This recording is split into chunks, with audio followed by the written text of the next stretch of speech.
Hello class, चलिए start करते हैं हम न्यू चैप्टर वेक्टर अलजेब्रा।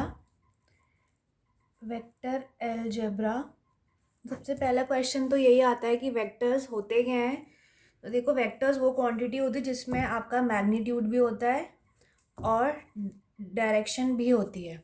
ठीक है, ये होता है आपका मैग्नीट्यूड और ये होती है आपकी डायरेक्शन। तो ऐसी कौन सी चीज़ें होती है इसमें दोनों होता है? एक होता है आपका वेलोसिटी, वेट, एक होता है वेट, एक होता है मास।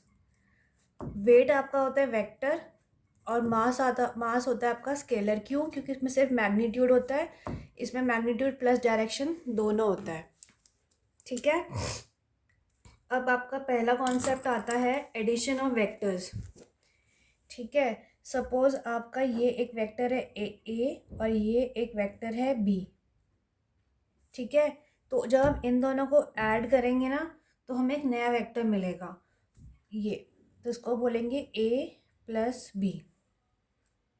ठीक है, फिर आपका एक और चीज़ आती है प्रॉपर्टीज ऑफ वेक्टर्स। वेक्टर्स में आपका एक आता है कॉम्यूटेटिव लॉ।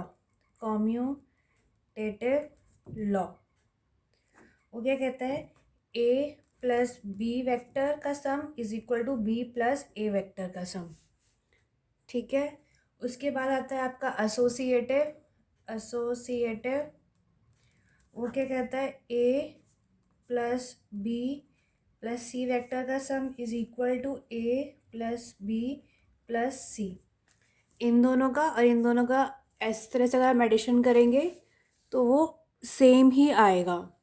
ठीक है, अब आपका आता है सब्ट्रैक्शन ऑफ वेक्टर्स।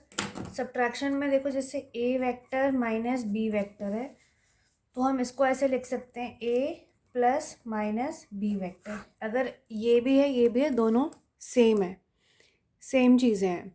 ठीक है, तो अब हम करते हैं एक क्वेश्चन। पहले एक चीज़ और देख लेते हैं, एक यूनिट वेक्टर।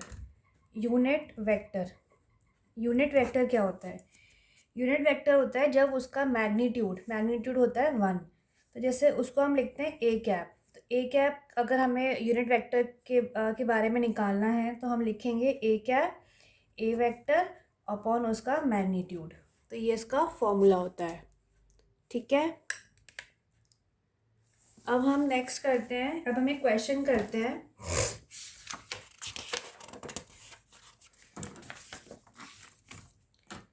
इस क्वेश्चन में हमें दे रखा है कि ए जो है हमारा है यूनिट वेक्टर। ठीक है, ए हमारा है यूनिट वेक्टर एंड हमें निकालना है X vector minus A vector minus X vector plus A vector is equal to 12। ये हमें गिवन है, हमें मॉड ऑफ एक्स वेक्टर निकालना है। तो हम इसको कैसे निकालेंगे? सबसे पहले तो हम क्या करेंगे, नहीं, हमें माइनस साइन नहीं है, ये मल्टीप्लिकेशन का साइन है बीच में। ठीक है, ये इनटू है। तो हमें पता है ए माइनस बी और ए प्लस बी क्या होता है? ए स्क्वायर माइनस बी स्क्वायर। ठीक है, तो हम इसमें यही चीज़ लगा देंगे। तो X minus A vector into X plus A vector is equal to 12। इन दोनों का multiplication, square minus square is equal to 12। ये हमें कितना देगा? यूनिट वेक्टर के बारे में क्या बताया था? मैग्नीट्यूड कितना होता है? 1। तो यहाँ पे आ जाएगा square is equal to 1 is equal to 12। तो ये माइनस है तो ये का स्क्वायर इज इक्वल टू इधर चला जाएगा, पॉजिटिव 13 हो गया। तो एक्स क्या आ गया आपका? √13। ठीक है, अगला हम एक और क्वेश्चन करते हैं। पहले हम एक और चीज़ देख लेते हैं। हमारे पास एक कॉन्सेप्ट और आता है इक्वल वेक्टर्स। ये हमें बोला हुआ है ए और बी हमारे मान लो इक्वल वेक्टर्स हैं, तो उसका मतलब क्या है कि इनका मैग्नीट्यूड भी सेम है और डायरेक्शन भी सेम है। ठीक है, अब आता है आपका मल्टीप्लिकेशन ऑफ वेक्टर। एक वेक्टर को अगर हम मल्टीप्लाई करें एक स्केलर से, स्केलर मतलब जिसमें कोई भी डायरेक्शन नहीं, सिर्फ मैग्नीट्यूड है, तो हम उसको n इंटू ए लिखेंगे। ठीक है, ये स्केलर है, ये वेक्टर है। अब एक क्वेश्चन करते हैं, एक अच्छा सा क्वेश्चन है ये करते हैं हम। तो इसमें क्या है? Find a vector. एक वेक्टर हमें निकालना है जिसका मैग्नीट्यूड है हमारा 4 यूनिट्स और जो कि पैरेलल है to vector √3 i cap plus j cap plus k cap. इस साइन को हम कैप कहते हैं, ठीक है। तो हमें एक वेक्टर दे रखा है, ये सपोज मैंने इसको मान लिया a वेक्टर, तो ये हो गया √3 i cap plus j cap plus k cap. इसका मैग्नीट्यूड निकालेंगे तो क्या आएगा, √3 का स्क्वायर प्लस 1 का स्क्वायर प्लस 1 का स्क्वायर, ठीक है। मैग्नीट्यूड निकालने के लिए अंडर रूट हो जाता है और इनके जो नंबर्स होते हैं उनका हम स्क्वायर करके एडिशन कर देते हैं। तो √3 का स्क्वायर कितना होता है, 3 + 1 तो ये क्या हो गया, √5, ठीक है। हमें एक ऐसा वेक्टर निकालना है जो इसके पैरेलल है और जिसका जो मैग्नीट्यूड है वो है 4 यूनिट्स, ठीक है। तो हमने मान लिया एक यूनिट वेक्टर मान लेते हैं, यूनिट वेक्टर जो है इसके पैरेलल है। तो हमारा फॉर्मूला क्या था, हमने बोल दिया a कैप, और a कैप क्या था, a/mod(a), ठीक है। तो a वेक्टर क्या है हमारा, √3i plus j cap plus k cap, और ये क्या है, √5, ठीक है। और हमारा जो वेक्टर क्या है, इसका मैग्नीट्यूड क्या है, 4 यूनिट्स, ठीक है। तो इसको हम मल्टीप्लाई कर देंगे, एक स्केलर है और मैं वेक्टर से मल्टीप्लाई कर दिया, यानी ये वाला वेक्टर इस वेक्टर के पैरेलल है जिसका जो यूनिट है वो है 4, ठीक है। अब एक और क्वेश्चन करते हैं। हमें 3 वेक्टर्स गिवन है, ए हमारा गिवन है i cap plus j cap, be given है j cap plus k cap, और सी गिवन है k cap plus i cap, ठीक है।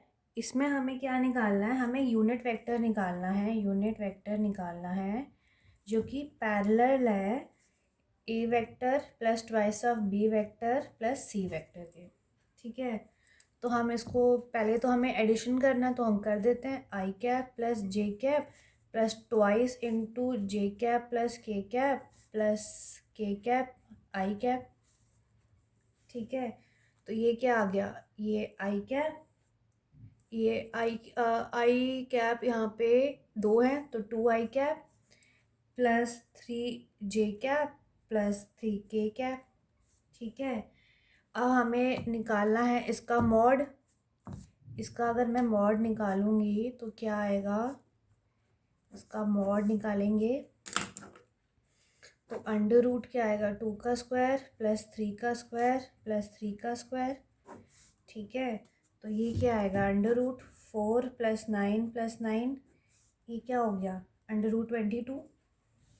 अब हमें बोला है हमें यूनिट वेक्टर निकालना है जो इसके पैरेलल है, तो ठीक है हम निकाल देंगे। हमें मान लिया, हमने वो वेक्टर मान लिया सपोज डी कैप है, तो डी कैप का क्या, ये वाला vector a cap plus 2b cap plus C cap upon mod of एक ए वेक्टर, बी वेक्टर और सी वेक्टर।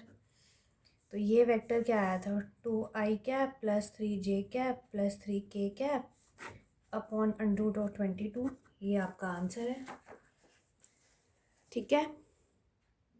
एक और क्वेश्चन करते हैं।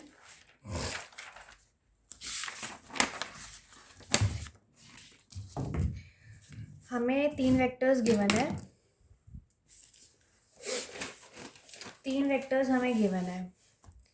ए कैप क्या है, ए वेक्टर क्या है, 3√3i cap minus 3j cap, B vector क्या गिवन है, 6j कैप, और सी वेक्टर गिवन है हमें 3√3i cap minus plus 3j cap. ये हमें वेक्टर्स गिवन है, ठीक है।